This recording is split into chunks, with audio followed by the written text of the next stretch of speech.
배우 박은빈 좋아하세요? 난 좋아하는데.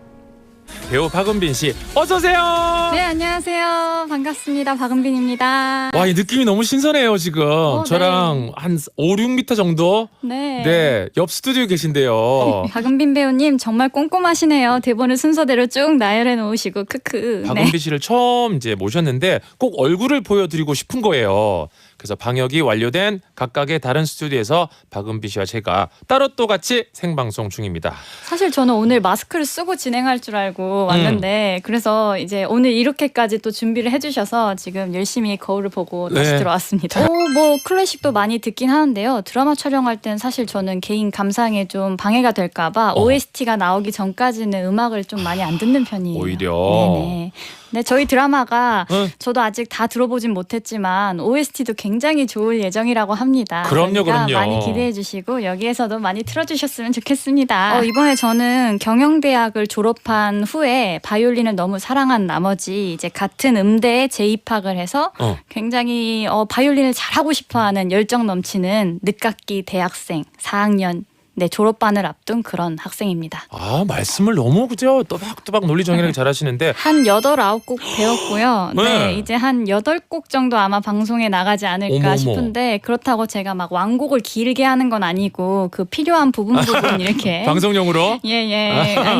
그러니까 나오는 그 바이올린 연주 장면 다 제가 하긴 했는데 그렇죠. 이제 전체가 워낙 곡들이 길다 보니까 16분 정도 되니까 알 수는 예, 없죠, 그죠? 3, 40분 되는 곡들도 있고요. 그러니까 한 1분씩 네. 한 1, 2분씩 하고 아니 근데 있습니다. 바이올린을 전에 배웠었나요?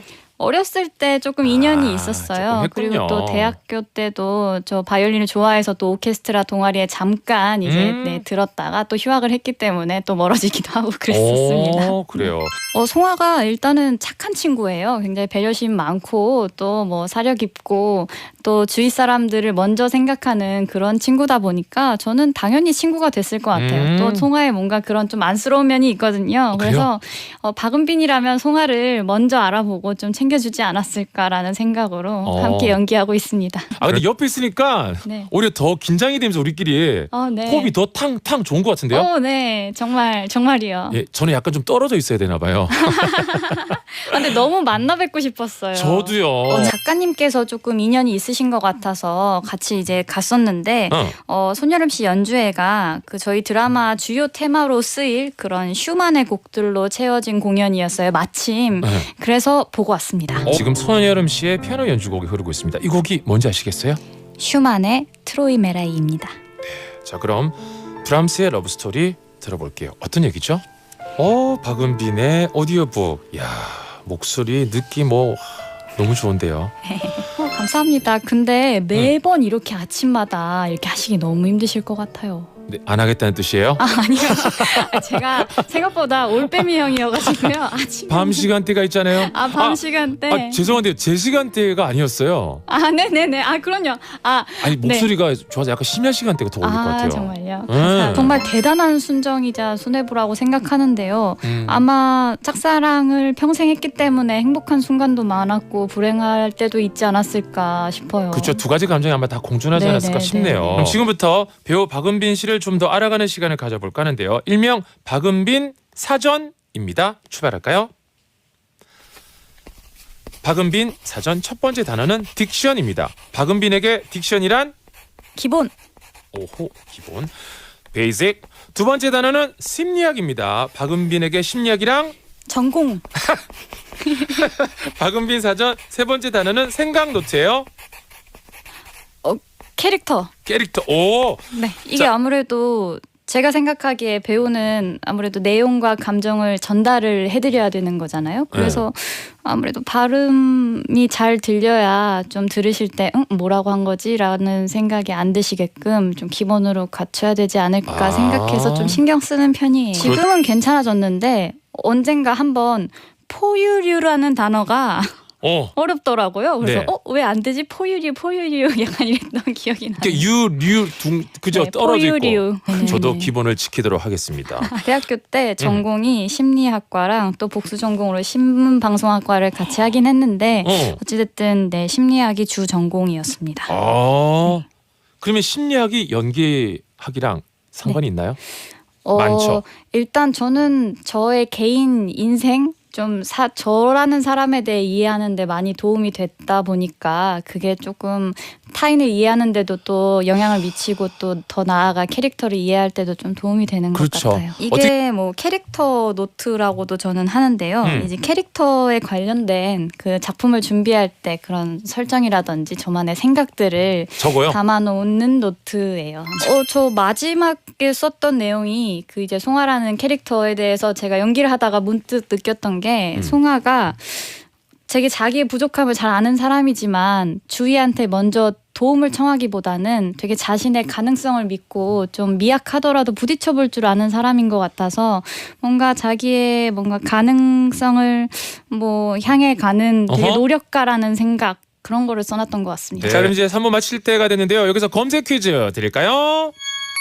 몇 년도 무슨 작품으로 연기를 시작했을까요? 힌트를 좀 드리자면 생각보다 근처가 아니라 조금 그죠? 네, 한참 전이고요. SBS 작품이었습니다. 자사니까. 네네. 여기 덕수궁 돌담길인데요. 리포터세요? 메이킹만 하면 다 네, 저희는 덕수궁 돌담길에 나와 있습니다. 잘한다. 네, 나와 있습니다. 덕수궁 돌담길에 대한 속설을 알았어요. 덕수궁 돌담길 빠르게 3번만 해볼까요? 덕수궁 돌담길, 덕수궁 돌담길, 덕수궁 돌담길. 마지막에 약간 좀 힘들 뻔했는데. 와, 그래도 발음 연습을 많이 하셨나요? 아니요. 이게 방금 다시 들어도 저도 이게 잘 안 됐었네요. 덕수궁 돌담길. 그렇죠. 우리 9937번님 우리 철가루분이 이걸 제시하셨습니다. 괌 왕복 항공권 3번 외치기 도전. 괌 왕복 항공권. 이거 안 되는데. 딕션은 기본.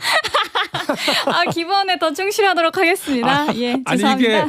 이게 김민재 씨는 저와는 다르게 저는 이제 바이올리니스트가 되고 싶어 하는 그런 사람이고요. 네. 이미 세계적인 피아니스트 박준영 역할이고요. 오. 아마 한국인 최초, 동양인 최초로 아마 쇼팽 콩쿠르 2위를 한 네네 그런 역할이에요. 너무 편하고 너무 좋아요. 물론 그 전에 어른들이랑 했을 때도 저도 또 나름 편하고 좋았었지만 네. 이번에 아무래도 또래들이랑 만나고 또 저희가 29살들의 이야기거든요.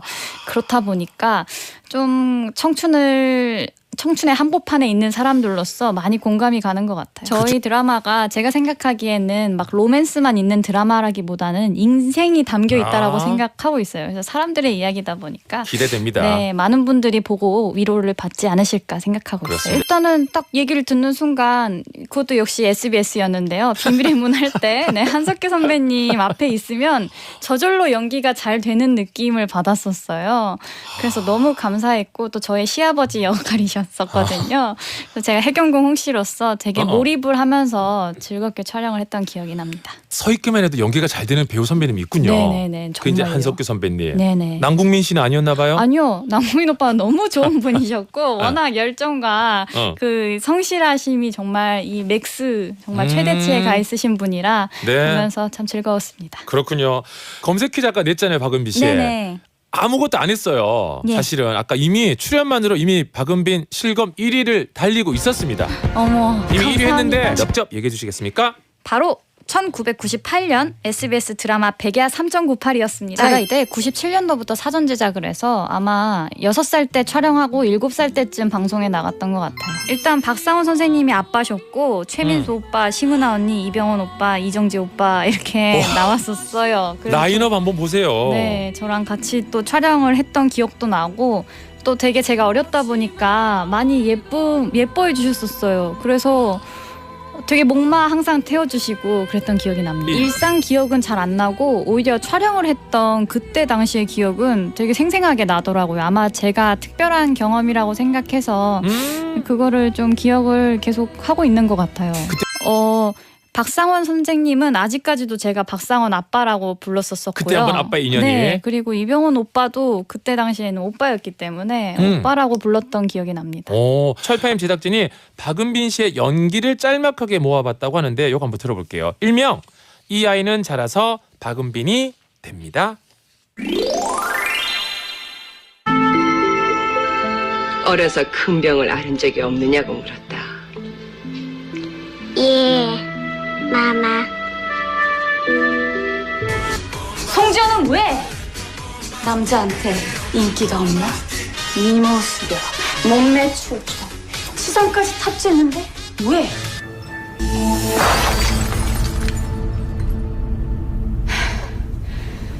지랄하네 이씨. 야 팀장, 너 선 넘었어 지금? 선은 네가 나왔어!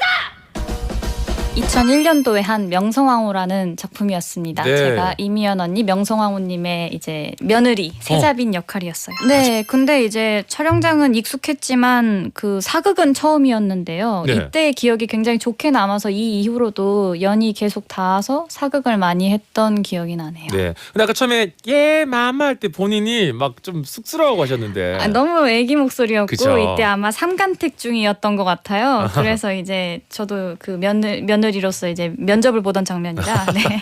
좀 2016년에 했던 청춘시대라는 작품이었습니다. 네, 많은 사랑을 받았고 또 저의 인생 작품 중에 또 하나라고 또 많이들 얘기를 해주셔서 저도 참 좋아하는 작품이자 캐릭터예요. 송지현 역이었고 여기서 약간 좀 눈치 없고 네. 나대고 이런 캐릭터였나요? 어떤 캐릭터였죠? 뭐 똑똑하지만 정말 뭐 모태솔로이기도 했고 뭔가 뭐 참 어디로 튈지 모르는 탱탱볼 같은 여자였다라고 생각했어요. 그래?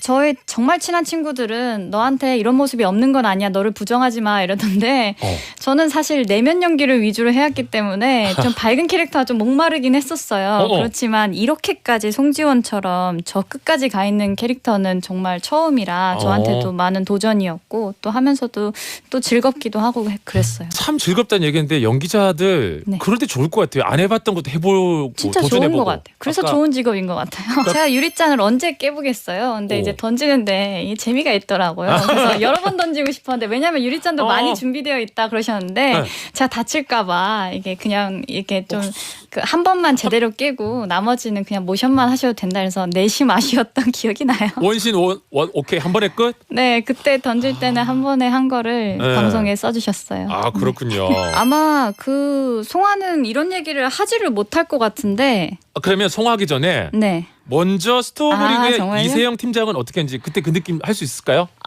정말 제가 좀 오버할까요? 이때 이후로 저 소리를 질러본 적이 없는데 네. 한번 또 이제 그동안 많이 해주셨잖아요 대신. 그러니까. 그래서 제가 한번 다시 해보겠습니다. 선은 네가 나왔어! 너무 컸나요? 아니 죄송 엔지 죄송해요. 아니 엔지 그때보다 더 잘했어. 놀라셨죠? 죄송해요. 생각해보니까 제가 깜빡이를 켜고 들어갔어야 되는데 아니요. 송아는 이런 사람이에요. 음. 선은 네가 넘었어. 약간 이런 느낌. 정말 이런 말을 못하는 친구일 거예요 아마. 둘 중에 어느 쪽이 더 가까워요 본인한테? 저는 아무래도 실제는 좀 채송화 쪽이 편한 것 같아요. 왜냐면 최송화 쪽이. 근데 그래서 저랑 다르기 때문에 이세영 캐릭터를 할 때 굉장히 시원했거든요. 카타르시스도 네. 느껴지고. 네.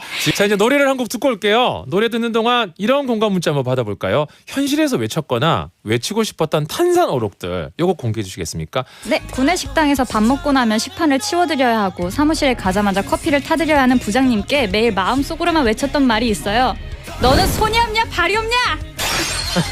하지만 현실은 내 병에 걸려 네 하고 다른 말은 하지 못했어요. 제가 대신 소리 질러드릴게요. 박 부장님 너는 손이 없냐 발이 없냐? 좋아. 팀플러 과제를 할 때였어요. 팀장이 발표를 맡겠다고 먼저 나서길래 모두 팀장을 믿었는데 발표 당일 갑자기 준비를 제대로 못했다는 거예요. 네가 팀장한다며? 도와준데도 너만 믿으라며? 말이나 말든가. 팀장 너 때문에 싹 다 망했어. 네, 별것도 아닌 걸로 상사한테 깨질 때 이럴 거면 그만둬라고 할 때 야 나도 그만둘 거야. 너 같은 밴댕이 소갈딱지 밑에서 일 안 해. 코로나 물러가라. 근데 지금 본인이 소리를 좀 질렀잖아요. 네. 은비 씨도 속이 좀 시원하긴 하죠. 네. 대신 뭔가 풀어드린 것 같아서 저도 시원합니다. 우리 박은비님 곧 탄산음료 CF 들어오시겠어요? 크크. 어떤 탄산음료 시입 하고 싶어요? 한다면? 제가 어렸을 땐 이온 음료가 참 잘 어울렸는데요. 이제 탄산음료 아무거나요. 아무거나. 뭐든요. 네, 박은비님 라디오 하셔도 되겠어요. 역대 철파엠 게스트 중에 이렇게 발음이 또박또박 잘 들리고 막힘없이 술술 얘기하는 게스트 처음인 것 같아요. 찐이야 찐 하셨는데요. 감사합니다. 딕션 퀸으로 모시도록 하겠습니다. 우리 철파엠의 딕션 퀸. 네 오늘 귀가 아프시진 않으셨을런지 좀 걱정이 되네요. 아니 아침에 약간 우리 또 하이텐션으로 가야 돼요. 그런가요? 네네. 오늘 이렇게 한번 나오셨는데 네. 다음에 또 한번 나와주시면 안 돼요? 너무 좋아요. 너무 좋습니다. 드라마 끝나고 이렇게 한번 모시고 너무 빠른가? 아니요. 언제든요. 언제든요. 네네. 자, 이제 끝인사 함께 하도록 하겠습니다. 준비되셨죠? 네. 박은비 씨 오늘 너무너무 감사해요. 저도 너무너무 감사했습니다. 또 만나뵙길 바라면서 오늘 네. 하루 오픈업! 지칠 때는 치아라! 영철이랑 은빈이는 이제 샤라!